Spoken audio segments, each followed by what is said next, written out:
Hello बच्चों, कैसे हैं आप लोग। आपका एक बार फिर से स्वागत है आपके अपने यूट्यूब चैनल पे ज्ञान कलश। हम यहाँ पर इकोनॉमिक्स का सिलेबस हम लोगों ने डिस्कस किया था। ठीक, हमने इकोनॉमिक्स की पहली यूनिट इंट्रोडक्शन टू इकोनॉमिक्स हमने पढ़ा दी थी, राइट। आज हम लोग इकोनॉमिक्स की माइक्रो की सेकेंड यूनिट स्टार्ट करेंगे, consumer behaviour.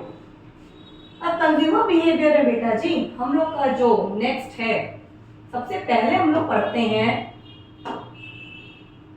utility. What is utility? Means the power or the ability to satisfy the human wants is known as utility. Means वो power, हमारी वो ability जिससे हमारी human wants, हमारी इच्छाएं संतुष्ट होती हैं, satisfy होती हैं, that is known as utility. In short हम लोग इसको बोलते हैं want satisfying power. शॉर्ट में बोलते हैं वांट सैटिस्फाइंग पावर। इसको हम लोग मेजर कभी नहीं कर सकते। क्या हम लोग अपनी इच्छाओं को मेजर कर सकते हैं? राइट। तो यूटिलिटी कभी भी हम लोग मेजरेबल नहीं होती है।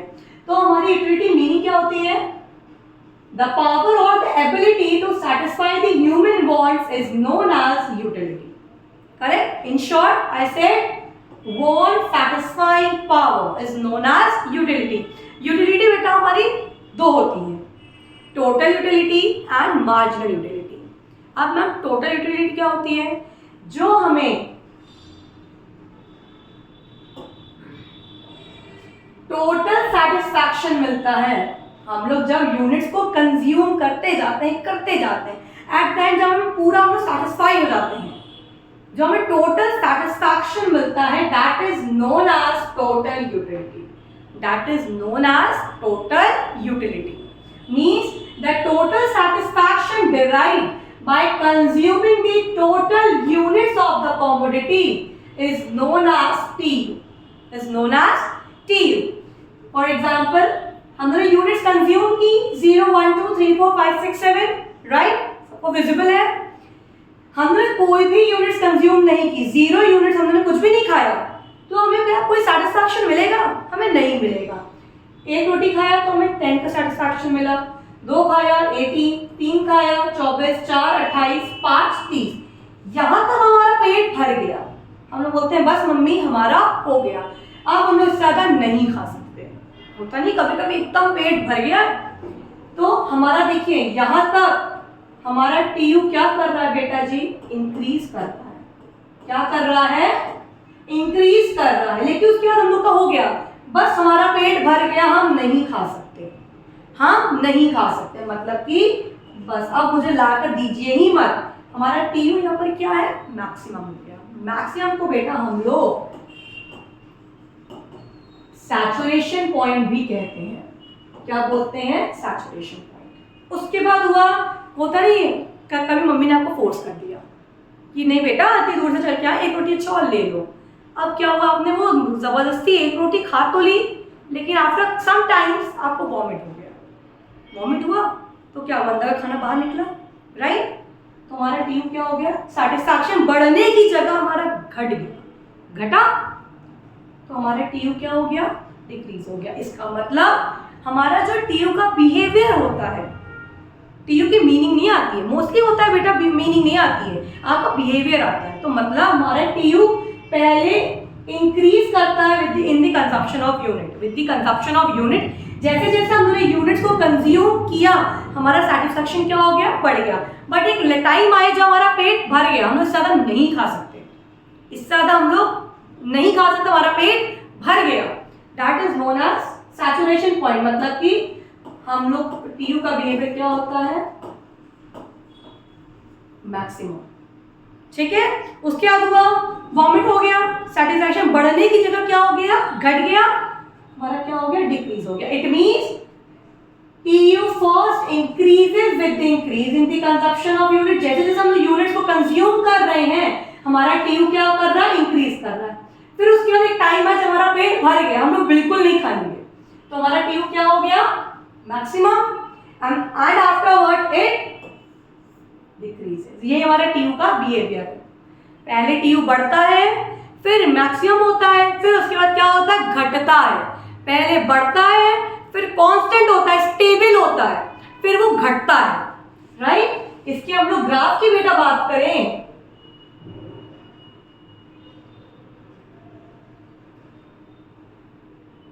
टीयू बढ़ता है, फिर मैक्सिमम, फिर decrease, it's a behaviour of TU. एकदम दिमाग में रट लीजिए, टीयू जैसे जैसे हमें सेटिस्फैक्शन मिलता है हमारा टीयू इंक्रीज होता है, राइट। जैसे जैसे खाया हमें होता नहीं और लाओ, लेकिन एक टाइम आता है और लाओ वाला स्टॉप हो जाए, बस हमारा पेट भर गया, हम लोग इससे ज़्यादा नहीं खा सकते। लेकिन फिर भी बहुत लोग कभी कभी जिद्दी होते हैं, नहीं यार चलो पेट भर गया फिर भी खा लेते हैं। आफ्टर सम टाइम क्या रिजल्ट होता है, उनको वॉमिट हो जाता है। तो हमारा सैटिस्फैक्शन अभी तक बढ़ रहा था, फिर स्टेबल हुआ, फिर वो टाइम जब वॉमिट हो गई तो हमारा सैटिस्फैक्शन क्या हो गया, घट गया, कम हुआ। That is a behaviour of TU. जैसे जैसे हम लोग यूनिट्स कंज्यूम करेंगे, फिर से ध्यान दीजिए, जैसे जैसे हम लोग यूनिट्स कंज्यूम करते हैं हमारा टीयू बढ़ता है। फिर एक टाइम आता है जब हमें लगता है कि हमारा पेट भर गया, तो हमारा मैक्सिमम हो जाता है, भाई इससे ज़्यादा हम लोग नहीं खा सकते, maximum, and afterward it decreases. Vomit होगी तो सीधी सी बात है, हमें वॉमिट हो जाएगी, क्या सब भी रहेगा, नहीं यार वॉमिट होगी हमें फिर से और खाना है, ऐसा तो होगा नहीं, इच्छा तो मर जाएगी ना, तब हमारा सैटिस्फैक्शन क्या होगा, घट जाएगा। क्लियर है। अब मैम नेक्स्ट होता है सेकेंड होती है टीयू पढ़ा हमने पहली, टोटल यूटिलिटी को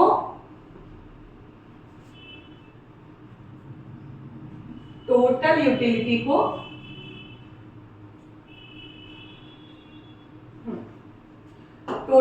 को जैसे हमने टीयू पढ़ा, नेक्स्ट हमारी जो होती है बेटा that is known as MU,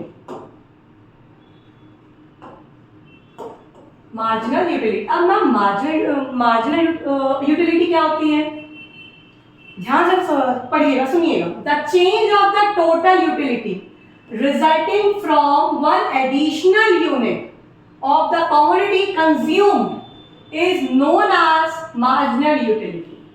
फिर से रिपीट कर रही हूँ, समझाने में आसान होगा।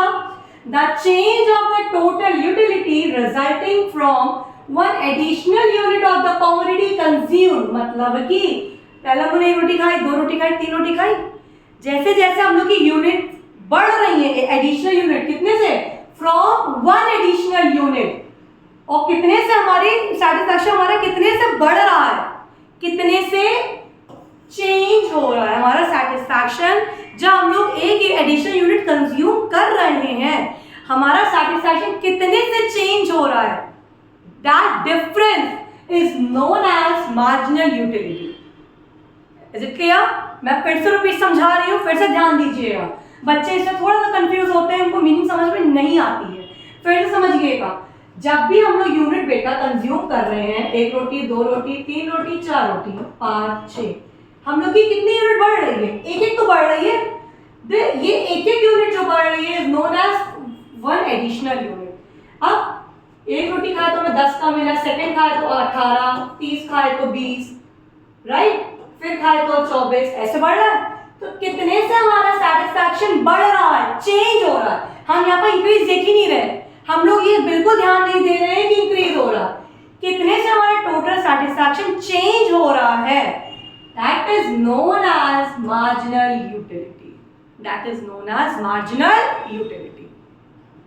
समझ आया। अब मैं मार्जिन निकालने का फॉर्मूला भी कुछ होगा, बिल्कुल है।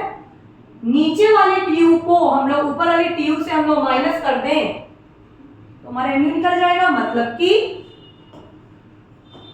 mu is equal to TUN minus TUN minus 1, मतलब कि नीचे वाले TU को ऊपर वाले TU से हम लोग माइनस करेंगे तो हमारा mu निकल जाएगा। अब मैम आपने TU का हमें बिहेवियर बता दिया, आपने हमें TU का बिहेवियर बताया, मैम mu का भी तो बिहेवियर होगा, बिल्कुल है। मार्जिनल का मतलब ही बेटा होता है डिक्रीज, मार्जिनल का मतलब ही हमेशा डिक्रीज होता है, मतलब कि इसका बिहेवियर क्या है, mu curve is a straight line sloping left to right downward but in negative. ये नेगेटिव बेटा जी यहाँ पर एक इंपॉर्टेंट टर्म है, नेगेटिव हमारा एक इंपॉर्टेंट टर्म है, मतलब कि जब हम लोग इसके ग्राफ की बात करते हैं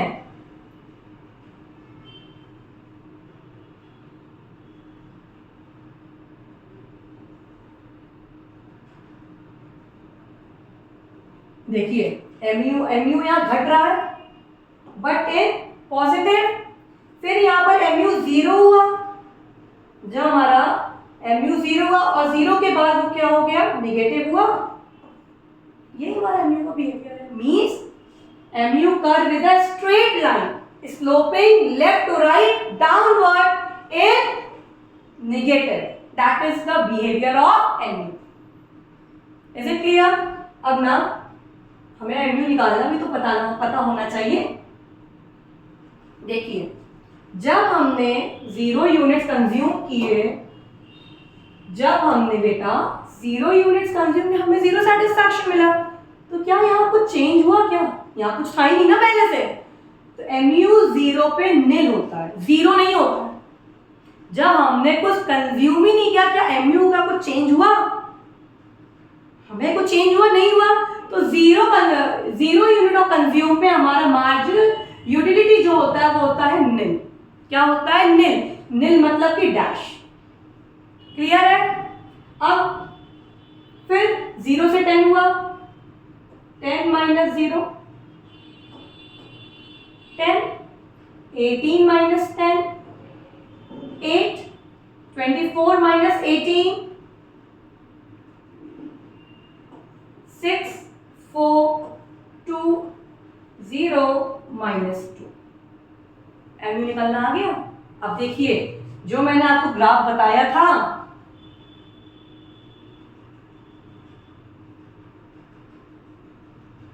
y axis, x axis, mu units consume. देखिए mu घट रहा है लगातार, देखिए घट रहा है यस और नो, बट पर क्या है, यहाँ पर पॉजिटिव में घट रहा है और यहाँ पर निगेटिव में घट रहा है। राइट? सीधा सा कॉन्सेप्ट है mu का। Any doubt? कोई डाउट नहीं। अब मैम हम लोग यहाँ पर हम लोगों ने अलग अलग पढ़ लिया, tu क्या होता है, mu क्या होता है, अलग अलग पढ़ा। अब हमें जानना है tu और mu के बीच का रिश्ता कैसा है, रिलेशन कैसा है, हमें ये भी तो पता होना चाहिए। tu ऐसा तो है नहीं आपने tu ग्राफ अलग बना दिया, mu ग्राफ अलग बना दिया। आपके CUT में क्वेश्चन रिलेशनशिप पे बेस पे भी आते हैं। अगर tu इंक्रीज होता है तब उस वक्त mu क्या होता है, अगर हमारे tu मैक्सिमम होता है तब mu क्या होता है, जब mu डिक्रीज होता है तब tu का बिहेवियर क्या होता है। तो इसको हम लोग बोलते हैं रिलेशनशिप। मतलब कि अब हम लोग पढ़ेंगे relationship between tu and mu। ठीक है, यहाँ पर हमने निकाला था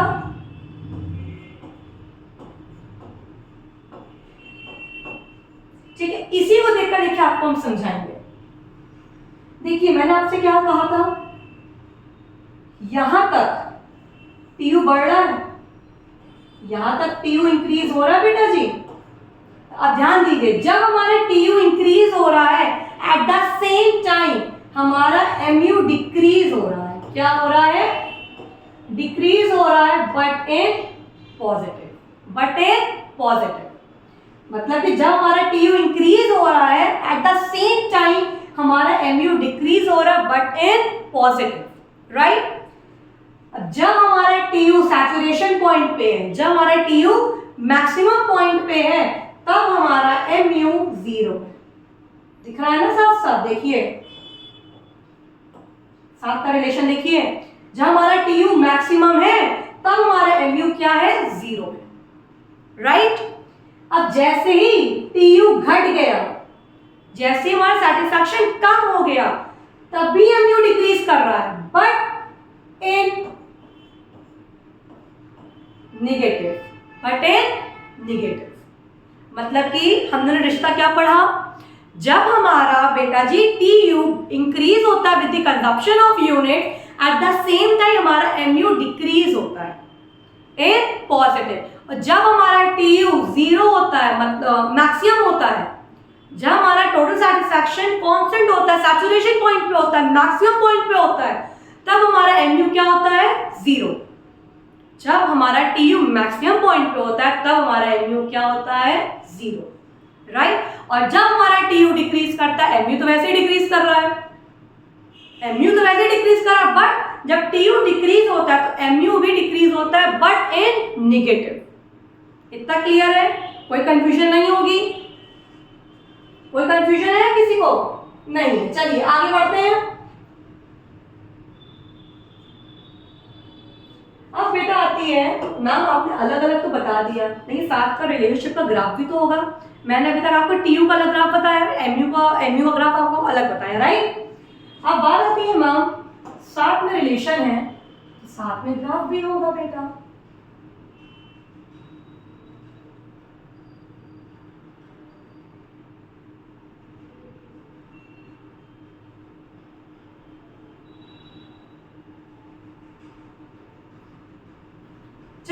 हमने क्या बताया? टीयू पहले बढ़ रहा है, फिर हमारा मैक्सिमम हो रहा है, फिर हमारा डिक्रीज हो रहा है, यही हमने बताया था। टीयू हमारा इंक्रीज कर रहा है, फिर हमारा टीयू मैक्सिमम है, फिर हमारा डिक्रीज कर रहा है, मैंने यही बताया था। अब जब हमने बताया कि टीयू बढ़ रहा है तो एमयू हमारा घट रहा है, राइट? और जब हमारा टीयू मैक्सिमम पॉइंट पे है तब हमारा एमयू क्या है? 0। और जब हमारा टीयू डिक्रीज हुआ तो एमयू भी डिक्रीज हुआ, बट इन निगेटिव। ये हमारा साथ में ग्राफ हो गया। इस ग्राफ से आपको साफ समझ में आ रहा है, जब टीयू बढ़ रहा है एमयू हमारा घट रहा है। जैसे ही टीयू हमारा मैक्सिमम पे हुआ, जैसे अपने सैचुरेशन पॉइंट पे आया, तो हमारा एमयू क्या हो गया? 0। और जैसे ही टीयू घटा एमयू भी घट के क्या हो गया? निगेटिव हो गया। कॉन्सेप्ट क्लियर है? मतलब कि टीयू एमयू एकदम क्लियर हो गया, कोई कंफ्यूजन नहीं।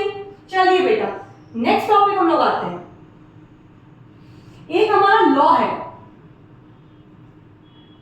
मार्जिनल डिमिनिशिंग मार्जिनल यूटिलिटी, जिसको हम लोग शॉर्ट में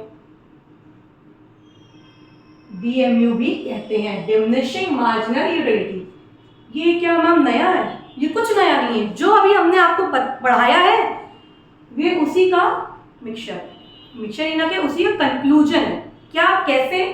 पढ़ के देखते हैं। This law states that as we go on consuming more and more units, जैसे जैसे हमने एक रोटी खाई, 2 रोटी खाई, 3 4 खाई, जैसे जैसे हम लोग यूनिट्स कंज्यूम कर रहे हैं, our marginal utility gets on decreasing with every successive unit of consumption। जो हमने बेटा आपको एमयू का बिहेवियर बताया, ये वही तो है, ये वही है, बट इसमें रिलेशन क्या है? यूनिट कंज्यूम और एमयू का। That is known as law of diminishing marginal utility. ये कुछ नहीं, इसका कोई नया ग्राफ नहीं है, इसका सिंपल ग्राफ है जो हमने अभी तक पढ़ाया आपको। कुछ नाम नहीं, कुछ नया नहीं है, बस आपको नाम से लग रहा है अरे यार एक और ये लॉ आ गया, अब इसको कैसे पढ़ेंगे? क्योंकि बेटा मार्जिनल यूटिलिटी तो अभी हमने पढ़ा है ना, और डिमिनिशिंग मतलब हमें पता है कम होना। डिमिनिशिंग मतलब क्या होता है? कम होना। मतलब कि सीधा सा फंडा है, जैसे जैसे हम लोग अपनी यूनिट्स कंज्यूम करेंगे, consuming more and more units of our commodity, our NU gets on decreasing with every successive unit of consumption। Simple है, आसान है, समझे? ऐसा कुछ है तो है नहीं इसमें। चलिए बेटा जहां पर लॉ की बात होती है, जहां पर लॉ की बात होती है वहीं पे हमारे डेफिनेट है असम्पशंस बात जरूर बात होगी। वहां पर असम्पशंस की बात तो बिल्कुल होगी। तो जैसे जैसे हमने पढ़ा, जैसे ही हमने लॉ पढ़ा उसी तरह हमारे कुछ हमारे लॉ के असम्पशंस भी होते हैं। अब ऐसा नहीं है कि आपने एक आपने 2 रोटी खा ली, फिर आपने बोल दिया मम्मी अभी रख दीजिए, मैं 2 घंटे बाद मैं खाऊंगा फिर से। कि आप तब अपना सेटिस्फैक्शन लेवल आप क्या मेजर कर पाएंगे? तब आप अपना सेटिस्फैक्शन डिराइव कर पाएंगे कि आपको उस वक्त 2 रोटी से कितना सेटिस्फैक्शन मिला। फिर आपने 2 घंटे का गैप लिया, आपने 2 घंटे का गैप लिया, उसके बाद फिर से 2 रोटी खाई, क्या इससे आपको सेटिस्फैक्शन आप डिराइव कर पाएंगे?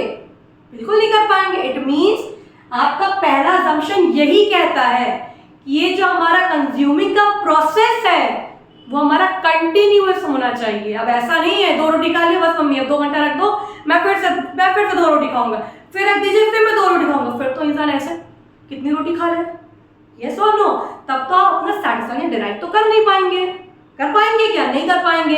लॉ का पहला असम्पशन यही कहता है ये जो हमारा यूनिट्स कंज्यूम का प्रोसेस है हमारा क्या होना चाहिए, कंटिन्यूअस होना चाहिए। क्या होना चाहिए, कंटिन्यूअस होना चाहिए। क्लियर है।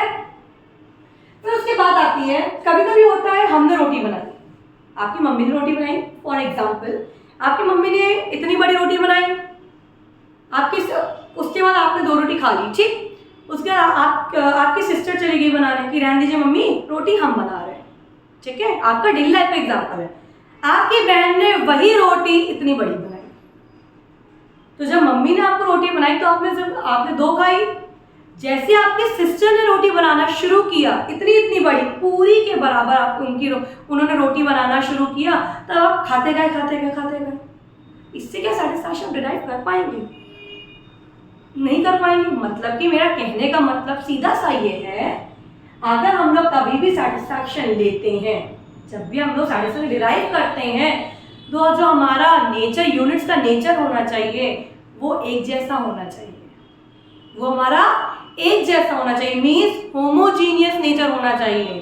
Same size colour texture, same size colour texture, समझ आया। मतलब कि ऐसा नहीं है कि आपने मम्मी की बड़ी रोटी आपने सिर्फ 2 खाई, उसे सेटिस्फैक्शन आपको इतना मिला। जैसे आपके सिस्टर ने पूड़ियों के बराबर रोटी बनाना शुरू की, उसका आपका सेटिस्फैक्शन और बढ़ गया, ये आपका सेटिस्फैक्शन डिराइव ही नहीं हो पाएगा, क्योंकि शेप साइज का फर्क है, शेप और साइज का फर्क है। तो सेकंड अजम्पशन बेटा यही कहता है कि हमारा जो यूनिट्स कंज्यूमिंग जो नेचर होना चाहिए वो होमोजीनियस होना चाहिए। होमोजीनियस का मतलब होता है एक ही प्रकार का, कलर शेप सब एक ही प्रकार का होना चाहिए, समझ आया। फिर उसके बाद होता है, फॉर एग्जाम्पल आपने अपने घर में शर्त लगाई कि कौन कितना गिलास का पानी पीता है, कौन कितना ग्लास ऑफ वाटर कंज्यूम करता है सबसे ज्यादा। छोटे में सभी लगाते हैं शर्त, राइट। अब आपका ग्लास का जो साइज था, आपका जो ग्लास का साइज था वो इतना बड़ा था, लेकिन आपका जो यंगर ब्रदर था उसका ग्लास का साइज इतना था। तो उसने बोल दिया, आपने बोला कि लो मैंने तो 5 ग्लास पानी पी लिया, उसने बोला मैंने तो 8 ग्लास पी लिया। कितना पी लिया? 8 ग्लास। क्या कहीं से भी जस्टिफाई है? कहीं से भी जस्टिफाई है? या मान लो आपने 1 ग्लास पानी पिया, 5 ग्लास, उसने स्पून के बराबर उसने 15 स्पून पानी पी लिया। क्या ये कहीं से जस्टिफाई है? आपने इधर 5 ग्लास पूरा पानी पिया और उसने वो 15 स्पून बराबर पानी पिया। चम्मच से बच्चे पानी पीते हैं ना, क्या ये कहीं से सैटिस्फैक्शन का लेवल डिराइव है? नहीं डिराइव है। मतलब कि सीधा सा फंडा ये, तीसरा असम्पशन यही कहता है कि हमारा स्टैंडर्ड यूनिट ऑफ कंजप्शन होना चाहिए, means a glass of water not a spoon of water.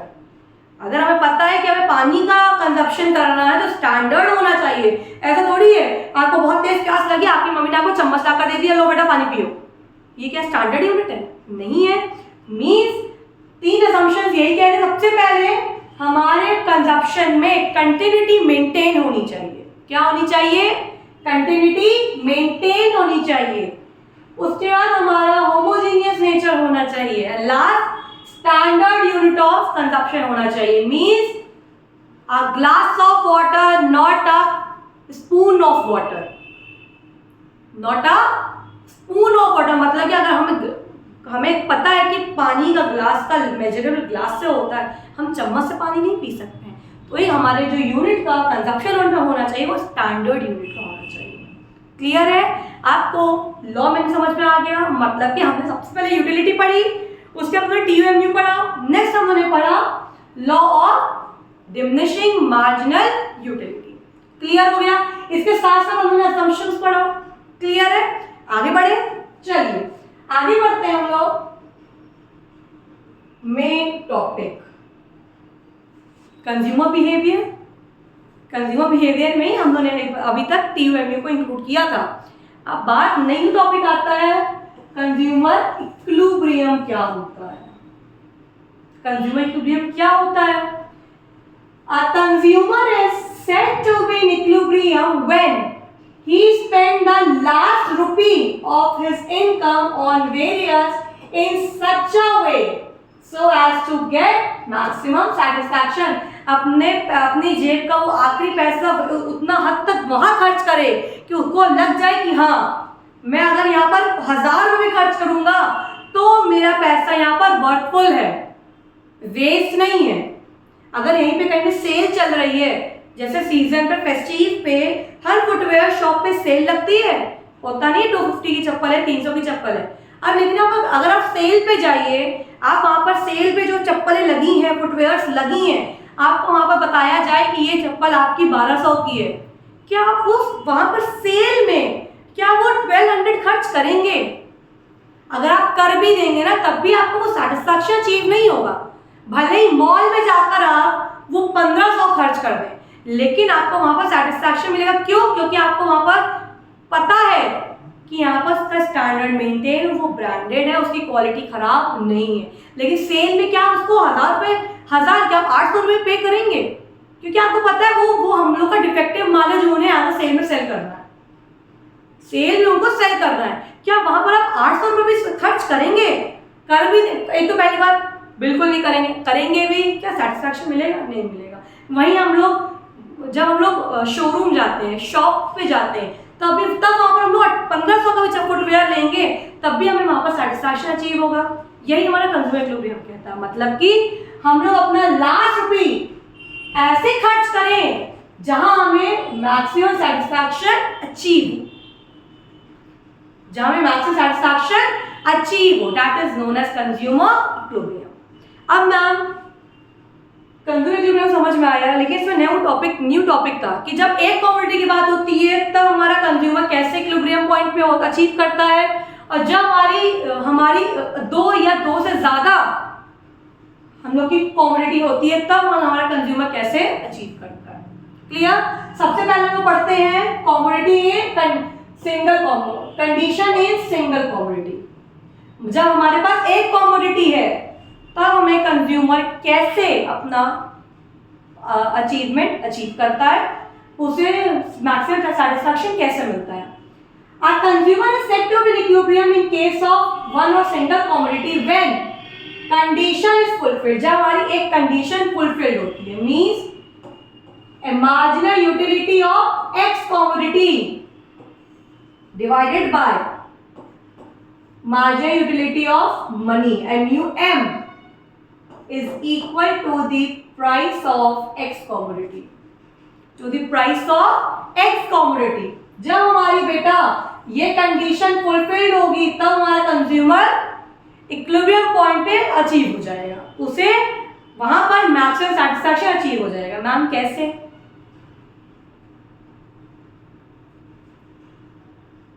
ये कंडीशन है, देखिए फॉर एग्जांपल लेते हैं, हमें क्वेश्चन में 4 यूनिट्स दी हैं, 1 2 3 4, 4 दिए। हमें marginal utility of x commodity दिया है 700, 650, 600, 550, क्योंकि एमयू तो घटता है, देखो घट रहा है। ठीक, हमें क्वेश्चन में प्राइस दे दिया, हमें क्वेश्चन में ये दिया है और ये दिया है। मैम ये तो दिया ही नहीं है बेटा, हमारा एमयू हमेशा, ये हमारी असम्पशन होता है कि हमारा यूरोपी 1 होता है। क्या होता है? 1 होता है। ठीक, मतलब कि आपको सीधा सीधा आपको देखना है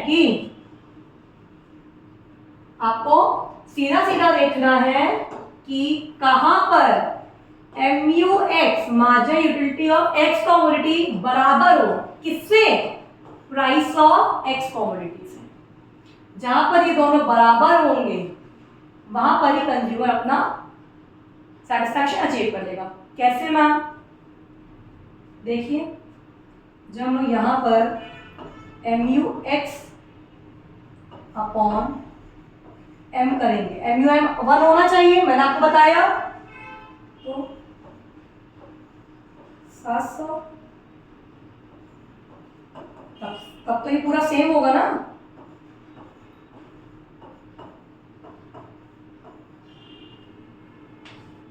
क्योंकि MUM 0 है, 700/1, 650/1, 600/1, 550/1 सेम आएगा। आप देखो कहां पर MUX का प्राइस इक्वल है। तो ध्यान दीजिए, at third unit a consumer is in equilibrium because why? Because here the condition is fulfilled. That is कौन सी condition? MUX upon MUM is equal to PX. Is equal to PX. समझ आ गया? जब हम लोग का बेटा एक ही गुड की बात हो रही है, एक्स गुड की बात हो रही है, जब हमारी एक ही कमोडिटी की बात होती है, तो हमारा कंज्यूमर कहाँ फुलफिल सेटिस्फैक्शन कहाँ होता है? जब हमारा marginal utility of x commodity किसके बराबर होती है? प्राइस ऑफ एक्स कमोडिटी के। ठीक, अब इनके भी असम्पशंस होते हैं। सबसे पहला असम्पशन जो हम लोग अभी से पढ़ के आए हैं, उसने यहीं पे वर्डिंग्स पर रख दिया है। जो अभी तक हम लोग एमयू पढ़ के आए हैं, उसने वहीं पे रख दिया है सेम। सबसे पहला एमयू डिमिनिश होना चाहिए, मतलब कि एमयू घटे हो, हमेशा एमयू डिक्रीजिंग में होना चाहिए।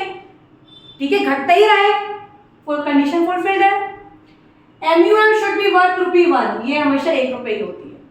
ठीक है, फिर last price should be constant. ऐसा नहीं है कि आज तुम चले गए प्राइस 600 है, फिर कुछ देर बाद आई 500 हो गई, कुछ देर बाद आई 400 हो गई, फिर कुछ देर बाद 800 हो गई। नहीं, प्राइस हमारी क्या होनी चाहिए? कांस्टेंट होनी चाहिए। 3 असम्पशंस हुए। एमयू घटे होना चाहिए, हमेशा एमयू डिमिनिश होना चाहिए, जो अभी पढ़ के आए हैं। करेक्ट। एमयूएम का वर्थ क्या होना चाहिए? ₹1। उसके प्राइस हमारा क्या होना चाहिए? कांस्टेंट। ठीक, ये हमारा कंज्यूमर इक्विलिब्रियम था इन केस ऑफ वन और सिंगल कमोडिटी। आई होप कि समझ में आ गया होगा। नहीं समझ में आया होगा कमेंट बॉक्स में मेंशन कर दीजिएगा, मैं फिर से समझाऊंगी। ठीक है, फिर बात आती है मैम, ये तो आपने हमें बताया सिंगल कमोडिटी है तो क्या होगा। अब बात आती है कंडीशन इन 2 और सेवरल कमोडिटी। 2 और सेवरल कमोडिटी। अब मैम यहां पर क्या होता है? A consumer is said to be in equilibrium in case of 2 or several commodity when condition is fulfilled। यहाँ भी कंडीशन की बात है, यहाँ भी कंडीशन की बात है और बहुत सिंपल कंडीशन है। मतलब कि mu of x commodity divided by px is equal to mu of y commodity upon price of y commodity। Yes or no? वही मैंने लिखा है। A consumer is said to be in equilibrium in case of 2 or several commodity when the condition is fulfilled। क्या condition है? Ratio of marginal utility of x commodity to its price। Ratio of marginal utility of x commodity to its price is equal to the ratio of marginal utility of y commodity to its price। मतलब कि marginal MU of x उसके price से और बराबर होना चाहिए MU of Y upon उसके price से। तब हमारा कंज्यूमर क्या होगा? अपना इक्विलिब्रियम पॉइंट अचीव कर लेगा, उसे उस लेवल पे मैक्सिमम सेटिस्फैक्शन अचीव हो जाएगा।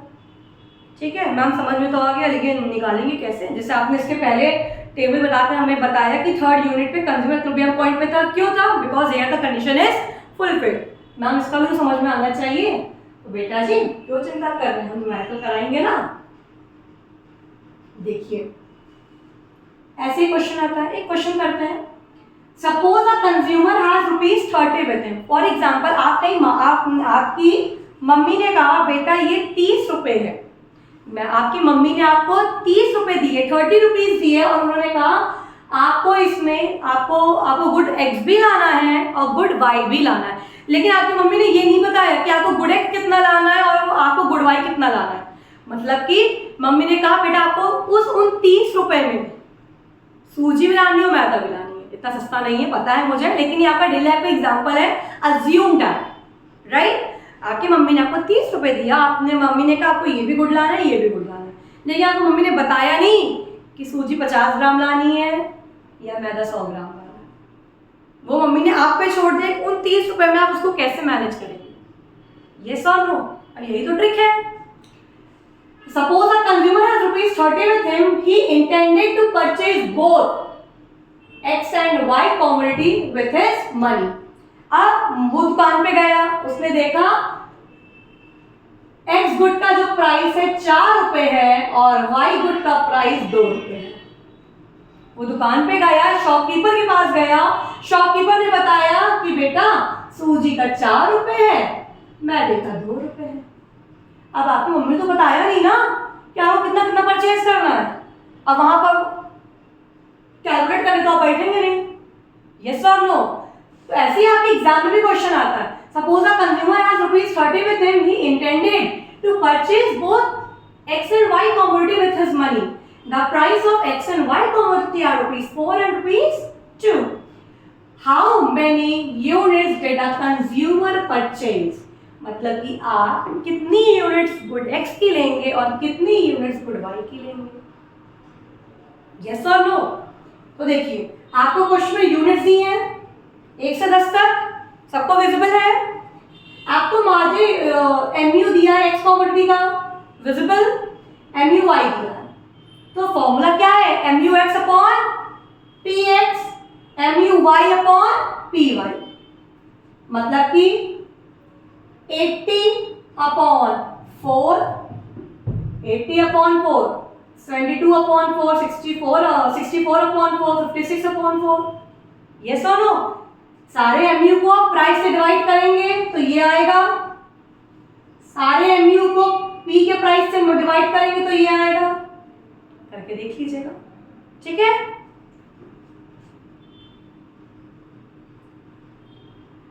अब मैम हमने निकाल तो लिया है, बट हमें पता कैसे चलेगा कि हम कहां पर अचीव कर रहे हैं, कहां पर हम अचीव कर रहे हैं। सबसे पहले देखिए हमने MUX PX MUY upon PY निकाल लिया है।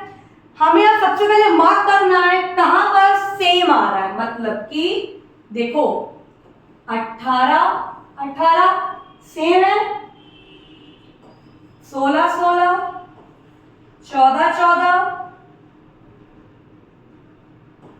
12 कुछ और सेम है, कुछ और सेम है नहीं है ना। तो हमने सबसे पहले ये निकाल दिया कि कहां कहां हमारा MUX और MUI बराबर आ रहा है। अब मैम 4 जगह बराबर आ रहा है, क्या कंज्यूमर 4 जगह अचीव हो रहा है? तब तो और कंफ्यूज हो जाएगा। कुछ नहीं, देखिए सबसे पहले 18 का चेक करते हैं। चेक कैसे करते हैं आपको हम चेक करना सिखा रहे हैं। 18 MUX कितने यूनिट्स हैं, 2 यूनिट, 2 इंटू 4 कितना हुआ, 4 2 जा 8।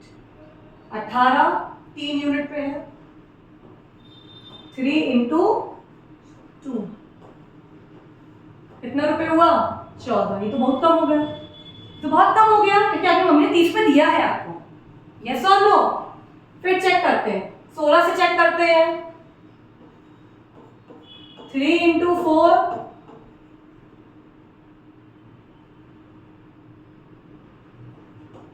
5 इंटू 2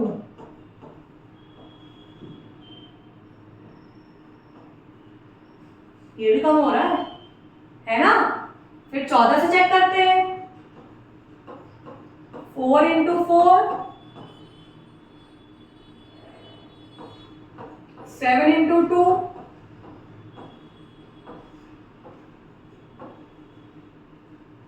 देखिए यहां पर एकदम कम हो गया, यहां भी कम हो गया, यहां पर बराबर हो गया। इसका मतलब क्या पूछा था, how many units did a consumer purchase of both X and Y। तो you have to write a consumer should purchase, a consumer should purchase 4 units of good X and 7 units of good Y because here the condition is fulfilled। कौन सी condition, MUX upon PX is equal to MUY upon PY। समझ आया? ऐसे ही question बेटा exam में आता है, ऐसे ही question आपके एग्जाम में पूछता है, लेकिन वो हमारे मल्टीपल चॉइस क्वेश्चन होते हैं, correct. I think, I hope कि यहाँ पर सबको क्लियर होगा। नहीं होगा तो बेटा जी कमेंट बॉक्स में क्लियरली कमेंट करके अपना क्वेरी, अपना डाउट पूछ सकते हैं, आप फ्री हैं, समझ आया, और हम उसका रिप्लाई जरूर करेंगे। ठीक है, मुझे लगेगा कमेंट में आंसर आपको आंसर करके आपका क्वेश्चन सॉल्व हो गया। अगर मुझे लगेगा सॉल्व नहीं हुआ तो मैं उसका लेक्चर जरूर दूंगी, या फिर नेक्स्ट लेक्चर में आपका वो टॉपिक, वो क्वेरी, वो कॉन्सेप्ट में क्लियर करूंगी। ठीक है, चलिए हमने पढ़ लिया consumer equilibrium in case of one commodity, consumer equilibrium in case of two और सेवरल कमोडिटी। क्लियर हुआ? आगे बढ़ते हैं।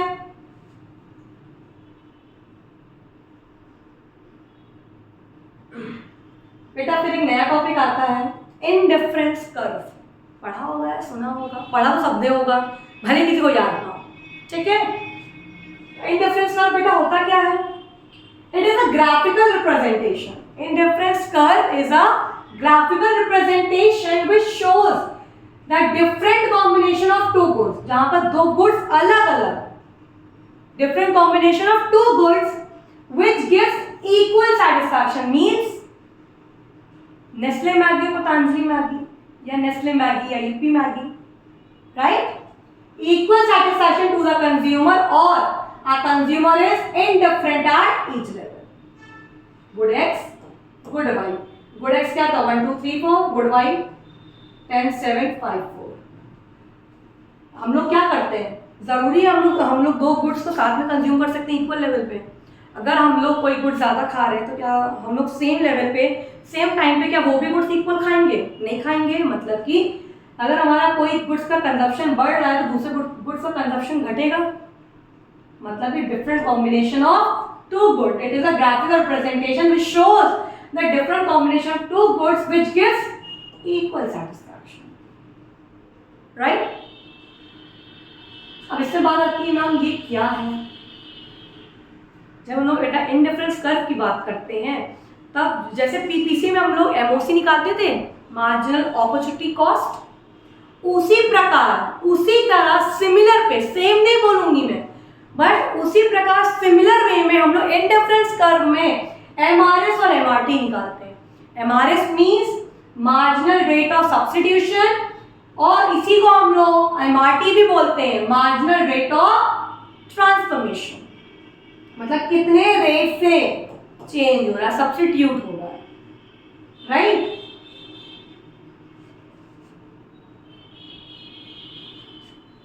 यहां तो कोई चेंज हो नहीं रहा है तो मतलब कि 1 पे एमआरएस क्या हो जाएगा? निल। फिर कितने से हुआ? 3/1, 2/1, 1/1, 3 2 1। कितने से रेशियो? वही तो रेशियो हुआ ना, कितने रेट से हमारा सब्स्टिट्यूट हो रहा है, यस और नो? यहाँ पर 3 से कम हो रहा है, यहाँ से 1 से हम लोग बढ़ा रहे हैं। जैसे जब हम लोग 1 से कंज्यूम कर रहे हैं, इसको हम लोग कम कर रहे हैं। दैट रेट जो सब्स्टिट्यूट हो रहा है, चेंज हो रहा है, that is known as MRS, right? PPC में उन्होंने क्या पढ़ा था? पीपीसी के द्वारा एमओसी निकालते थे, मार्जिनल अपॉर्चुनिटी कॉस्ट। उसी प्रकार इन अ सिमिलर वे हम लोग इंडिफरेंस कर्व में एमआरएस निकालते हैं। और हमने पीपीसी से पढ़ा है जब हमारा एमओसी घटता है, जब हमारा एमओसी घटता है शेप क्या देता है? कॉन्वेक्स। जब हमारा एमओसी बढ़ता है तो क्या शेप देता है? कॉनकेव। और जब हमारा एमओसी कांस्टेंट होता है तो हमारा क्या कर्व शेप देता है? Straight line. ये हम लोगों ने पीपीसी में पढ़ा था, नहीं याद था तो आपने रिवाइज करा दिया, राइट? इसी तरह एमआरएस का भी बिहेवियर है। मींस जब एमआरएस घटेगा तो कौन सा शेप देगा? Convex to the origin, right? और मान लो फॉर एग्जाम्पल, हालांकि होगा नहीं, ऐसी कभी कॉन्केव नहीं होता, लेकिन फॉर एग्जाम्पल कभी होगा कभी नहीं, लेकिन यहाँ समझाने के लिए बता रही हूँ मैं। अगर यहीं पे इंक्रीज होता तो कौन सा शेप देता है? कॉन्केव। और यहाँ पर मान लो 1 1 1 होता तो क्या शेप देता? Straight line. यस और नो?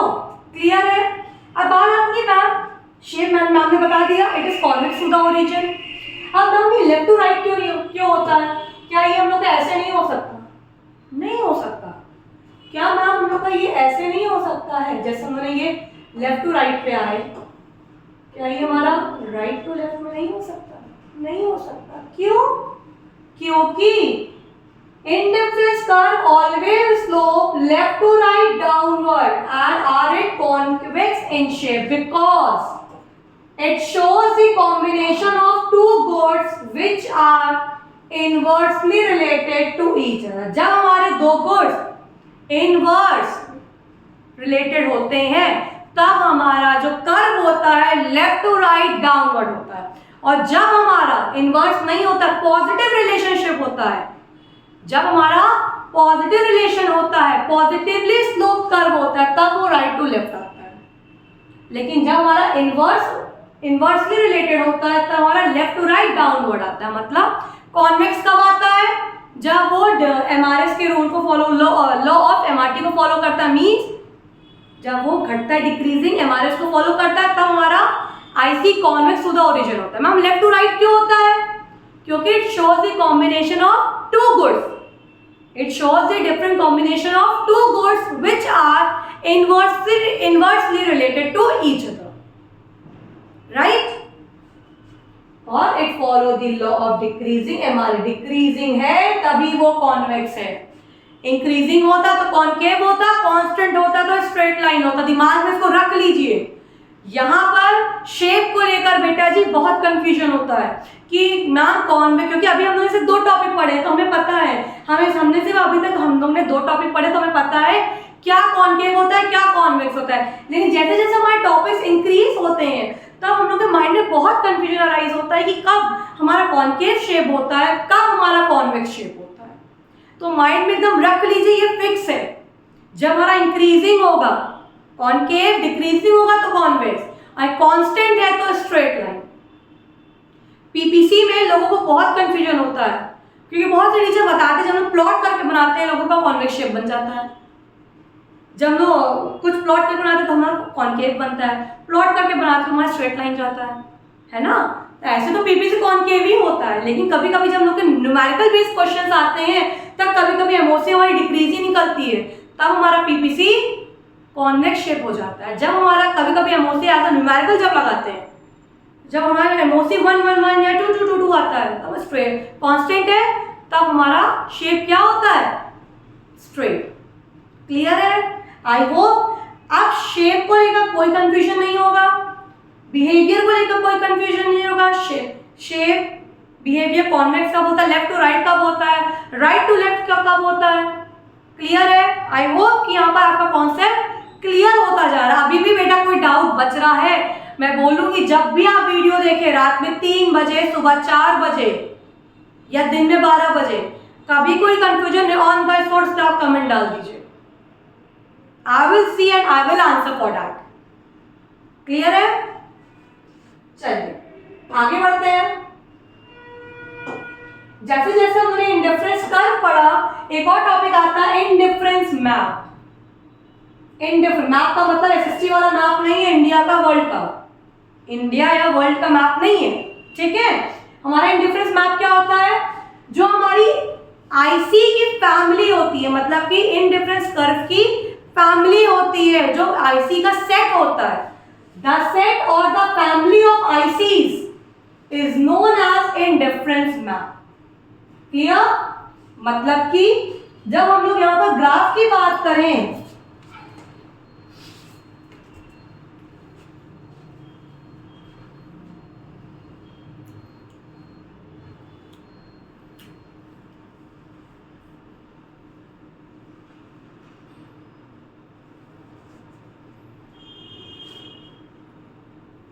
जब हम लोग आईसी की फैमिली की, जब हम लोग एक मैप में डिफरेंट आईसीज की सेट की बात करते हैं तब हमारा क्या होता है? इंडिफरेंस मैप, जो कि बताता है इंडिफरेंस मैप में क्या बताया जाता है?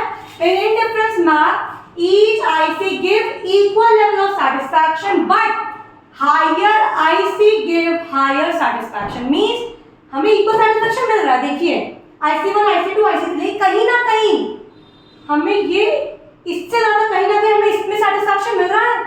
हम लोग नेस्ले की मैगी भी खाते हैं और यिप्पी मैगी भी खाते हैं, लेकिन कहीं ना कहीं दोनों ही मैगी है, लेकिन कहीं ना कहीं हमें समहाउ कहीं ना कहीं नेस्ले का परसेंटेज थोड़ा सा ज्यादा है। यही हमारा आईसी का कॉन्सेप्ट है। समझ आया? यही हमारा आईसी का कॉन्सेप्ट है। Clear? Means set of the family of ICs is known as indifference map. Clear है? नेक्स्ट टॉपिक पढ़ते हैं।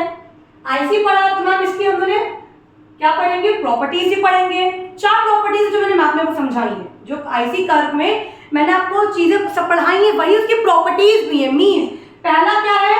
It is always slope left to right downward. IC हमेशा स्लोप करेगा left to right downward. Clear? IC is convex to the origin, ये तो मैंने बताया ना। अभी मैथ में मैंने बताया higher IC give higher satisfaction means it is based on monotonic preference. बेटा जी ये वर्ड से क्वेश्चन एमसीक्यू आता है, बच्चों को नहीं पता होता है कि मोनोटोनिक प्रेफरेंस क्या होता है। they don't know at all what is the monotonic preference, क्योंकि उन्होंने वो जब हम लोग प्रॉपर्टीज पढ़ते हैं ना, वो सिर्फ यही तक पढ़ के चले जाते हैं, वो आगे समझते ही नहीं है कि ये बेस भी किसी पे होगा। तो मोनोटोनिक प्रेफरेंस बेसिकली होता क्या है? कुछ नहीं होता है। जब हम लोग आईसी की बात करते हैं, जब हम लोग बात करते हैं कि ये इस IC1 से ज्यादा सेटिस्फैक्शन हमें IC2 दे रहा है, IC2 से ज्यादा सेटिस्फैक्शन IC3 दे रहा है, ये हमारा किस पे बेस्ड होता है? Monotonic preference. इससे ज्यादा इससे, इससे ज्यादा इससे, this is known as monotonic preference means higher IC give higher satisfaction. Clear? फिर क्या है? IC never intersect with each other, कभी भी आईसी आपस में इंटरसेक्ट नहीं करेंगी। मतलब कि कभी भी आईसी का ग्राफ ऐसे नहीं बनेगा, कभी भी नहीं, कभी भी आईसी का ग्राफ ऐसे नहीं बनेगा। क्लियर है? चलिए नेक्स्ट टॉपिक पढ़ते हैं। फिर हमारा न्यू टॉपिक आता है बजट लाइन। बहुत इजी है। Budget line is a graphical representation which shows the different combination of two goods which the consumer can purchase with his given income and at given price। मतलब कि budget line हमारा एक ऐसा graphical representation है जो कि हमें बताता है different combination of two goods हम लोग परचेज करेंगे कब? जितना पैसा हमारे जेब में होगा at the same time with his given income and given price is known as budget line। Clear है? बेटा बजट लाइन का एक और नाम होता है price income line. Budget line का हमारा एक अदर नेम भी होता है प्राइस इनकम लाइन। अब मैम इसका क्या शेप होता है? जैसे जैसे हम माइक्रो में जो जितनी चीजें पढ़ते हैं सबका बिहेवियर सबका शेप होता है। It is a straight line sloping left to right downward touching both the axis, touching the both the axis. मतलब कि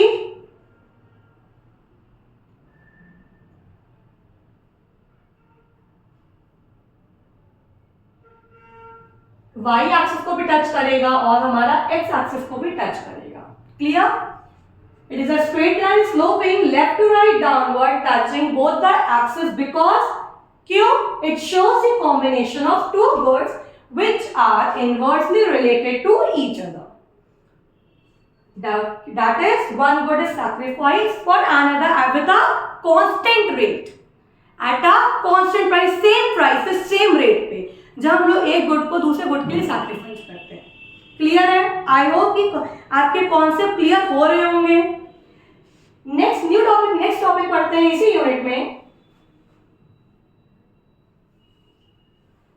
जब हमने पढ़ लिया कि consumer equilibrium, single commodity and consumer equilibrium, ठीक है, तब हम लोग तीसरा पढ़ते हैं consumer equilibrium using IC approach. हमारा consumer equilibrium point maximum satisfy कब अचीव करता है? कब? जब हम लोग इंडिफरेंस कर्व की बात करते हैं। तो बेटा जी इसकी भी कंडीशन होगी, जैसे हम लोगों ने उसकी मीनिंग और कंडीशन पढ़ी थी, इसकी भी मीनिंग कंडीशन होगी।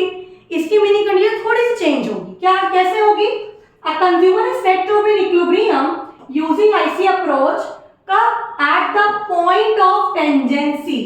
ये वर्ड बेटा जी बहुत इंपॉर्टेंट है, at the point of tangency. अब मैम टेंजेंसी पॉइंट होता क्या है? जब हमारा आईसी और बजट लाइन इक्वल, जहां पर इंटरसेक्ट करता है, जहां पर वो साथ आता है, तभी वहां पर कंज्यूमर हमारा इक्विलिब्रियम पॉइंट अचीव करता है। क्लियर है? That point is known as tangency, mean that is It is a point where the slope of budget line is equal to the slope of IC. Clear है? अब इसकी भी condition होगी. A consumer is said to be in equilibrium when the condition is fulfilled. कब condition क्या है? MRS of both X and Y commodity is equal to the ratio of PX, price of X commodity, and price of Y commodity. मतलब कि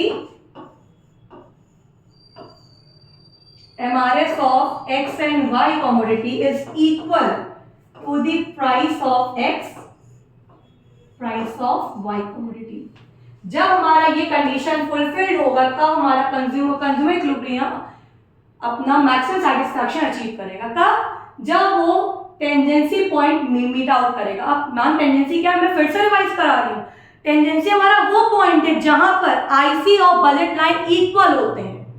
जहां पर हमारा budget line और IC equal होते हैं, that point is known as tangency. और tangency ही पॉइंट है जहां पर कंज्यूमर इक्विलिब्रियम पॉइंट अपना अचीव करता है, जहां पर उसे मैक्सिमम सैटिस्फैक्शन अचीव होता है. क्लियर है? इसका एक क्वेश्चन करते हैं जिससे कि थोड़ा सा कॉन्सेप्ट और क्लियर होगा. The MRT is equal to 2 and the price of X and Y are ₹2 respectively. मतलब कि आपका ये इक्वेशन है.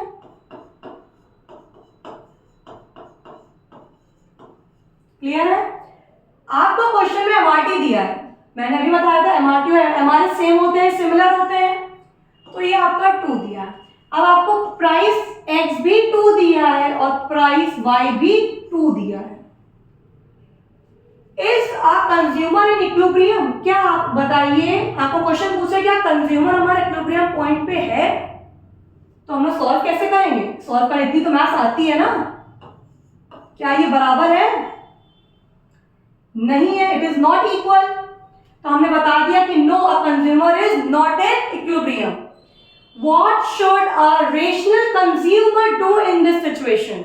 अगर आप एज अ कंज्यूमर हो, जब आपको मैक्सिमम सैटिस्फैक्शन नहीं मिल रहा है, तब आप क्या करेंगे जिससे कि आपका इक्विलिब्रियम पॉइंट अचीव हो जाए? यस और नो? ज्यादा कुछ नहीं करेंगे. हम लोग जो अभी तक हम लोग का good X good Y equal चल रहा था, हम लोग गुड एक्स को ज्यादा कंज्यूम कर लेंगे, गुड वाई को कम कंज्यूम करेंगे, तो हमारा ये दोनों बराबर आ जाएगा, जिससे कि हमारी जो कंडीशन है कंज्यूमर इक्विलिब्रियम में यूजिंग आईसीएफ फुलफिल होगी. कंडीशन क्या है? MRS of X Y commodity is equal to the price of X and Y commodity. I hope कि कॉन्सेप्ट यहाँ पर आपका क्लियर हो रहा होगा. अगर नहीं हो रहा होगा, जैसे ही वीडियो बेटा आप लोग देखेंगे, एट द सेम टाइम उसमें कमेंट में अपना जो भी डाउट होगा वो आप लोग कमेंट कर दीजिएगा. मैं जब भी देखूंगी उसको मैं रिप्लाई करूंगी. अगर मुझे लगेगा कॉन्सेप्ट क्लियर नहीं है तो नेक्स्ट लेक्चर पे आपका वो टॉपिक मैं एक बार फिर से रिवाइज कराऊंगी, जिससे कि आपका कोई भी डाउट बिल्कुल भी ना बचे.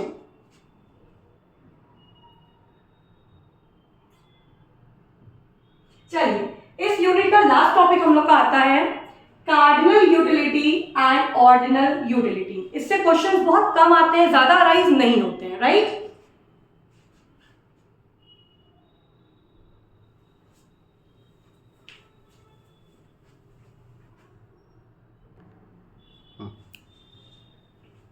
ठीक है, इससे क्वेश्चन बहुत कम आते हैं, बट कभी कभी इससे आते हैं, जिससे कि हमें थोड़ा सा हम लोग को रिवीजन नहीं रहता, क्योंकि हमने बहुत पहले पढ़ा होता है, राइट? थोड़ा सा हम लोग को फिर से इसको रिवीजन की जरूरत है.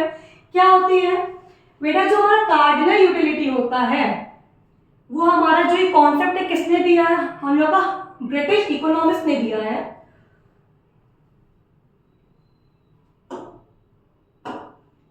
जो हमारा कार्डिनल यूटिलिटी का कॉन्सेप्ट है वो हमें किसने दिया है? ब्रिटिश इकोनॉमिस्ट ने दिया है. कौन? Alfred Marshall.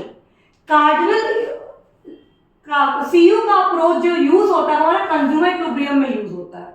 जो हमारा कार्डिनल सीयू का अप्रोच यूज होता है वो कंज्यूमर इक्विलिब्रियम में होता है, और इसको जो लोग मेजर करते हैं इन टर्म्स ऑफ यूटिल्स में करते हैं. किस में करते हैं? इन टर्म्स ऑफ यूटिल्स. इसी का अपोजिट ओयू का जो कॉन्सेप्ट किसने दिया है? इंग्लिश इकोनॉमिस्ट ने दिया है, जिसका क्या नाम है? जे आर हिट. ये किस में यूज होता है? इंडिफरेंस कर्व में यूज होता है। मतलब कि CU हमारा कंज्यूमर इक्विलिब्रियम में यूज होता है और जो हमारा OU है, ऑर्डिनल है, ये हमारा IC अप्रोच में यूज होता है।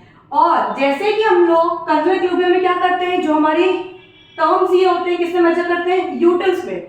लेकिन जब हम IC की बात करते हैं वहां पर हम रैंक करते हैं कि at third unit consumer equilibrium में हो रहा है, एट फोर्थ यूनिट हो रहा है, मतलब उसमें हम लोग रैंक के बेसिस से बात करते हैं।